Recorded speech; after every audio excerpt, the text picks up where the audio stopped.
Hey there guys, it's LazyBeast here, hope you're doing well today, and this video is going to be about how to get the Blood Knight Dedication armor set, the Elusive Emerald Hawkstrider mount, and the Veil Touched Ranseur Polearm model for Blood Elves in patch 9.2.5. Now there's a couple of things that you need to know about these different items before we get stuck into the main meat of the guide. So the Ranseur transmog is an appearance and it's learned to your Blizzard account. It says it's soulbound, which is different to other similar cosmetic things we've seen recently, for example things from Zereth Mortis that have been account bound. So for example, if you got the axe from Zereth Mortis then you didn't have a character that could use axes, you could just mail it to an alt that could use axes and learn it on there. So it might be worth doing this quest on a character that can use polearms just to make sure that you can definitely learn this appearance when you get it.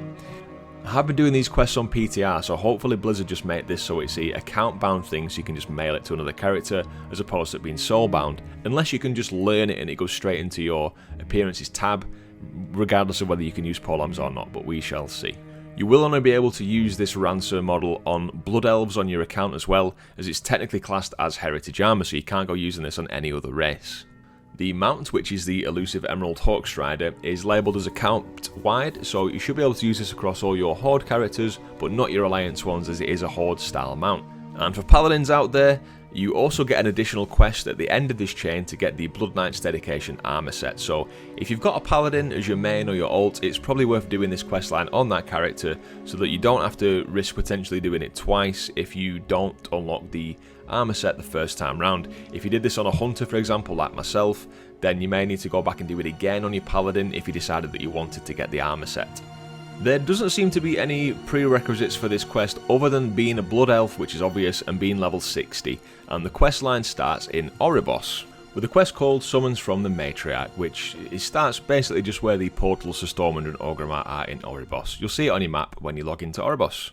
Now, I'm not going to go through all the steps of the quest, I'm just going to give you some tips for like quick traveling and things like that, just to speed you up so you can go and enjoy the story of the quests yourself when you get into this when 9.2.5 launches. So the questline will take you to Silvermoon City and then to Tranquillin, so follow those quests along and eventually you'll need to go to Maldraxxus. Now the quickest way to get here is to either, if you're an engineer, use the wormhole teleport toy and just go straight to Maldraxxus. You need to go to the Theatre of Pain and it puts you pretty much right next to it. If not, either take the portal provided and then go to Oribos from the portal room and then fly to Maldraxxus. Or if you're a Necrolord player with your Hearthstone bound to the Covenant, use your Hearthstone. So do the quest there, and then you need to go to Bastion. Now, the quickest way, if your wormhole isn't on cooldown, is just to use that again and go straight to Bastion. If it is on cooldown, then the other quickest way is to just go on one of the flight paths, either from the Theatre of Pain itself or from the Spearhead. Now, the quest in Bastion is a bit of a race. Don't worry, you don't need to win.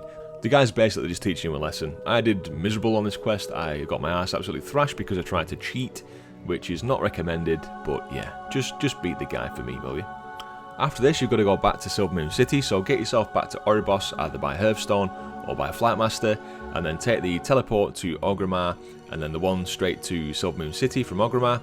And then if you want to save yourself some time later on, I recommend you could bind your Hearthstone to Silvermoon City, to one of the inns, because you need to come back here at the end of the quest line, so that could save you about 10 minutes travel time later on down the line, but it's not essential.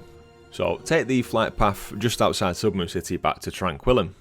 Complete the quests here, it's quite interesting and fun quests, and this is where you'll unlock the Polearm transmog. Once you've done all these quests, head back to Silvermoon City, either take your Hearthstone if you bound it to there previously, or just run up back to Tranquillin and take the flight path back to Silvermoon City. Now this is pretty much the end of the quest line, so here you'll get your mount, which is usable on all your Horde characters as I mentioned earlier, and then if you're a Paladin, which I recommend you might as well just do this questline on a Paladin, then after you've got the mounts you'll get another quest which will give you your Paladin armor. And that is pretty much it guys. Nice little questline, lovely to have a little bonus thing like this. We still have quite a few races out there that haven't got any heritage armor yet, so hopefully we're going to see some more of this down the line. Probably not in 9.2.5 because we would already be seeing data mining about it now. It's a bit late in the game, but maybe obviously as we get into Dragonflight there should be some more of this coming, hopefully for the other races. Thanks so much for watching guys, I've been LazyBeast. If you have enjoyed the video, please do leave it a like and consider subscribing for more guides like this. Have a great day, cheers!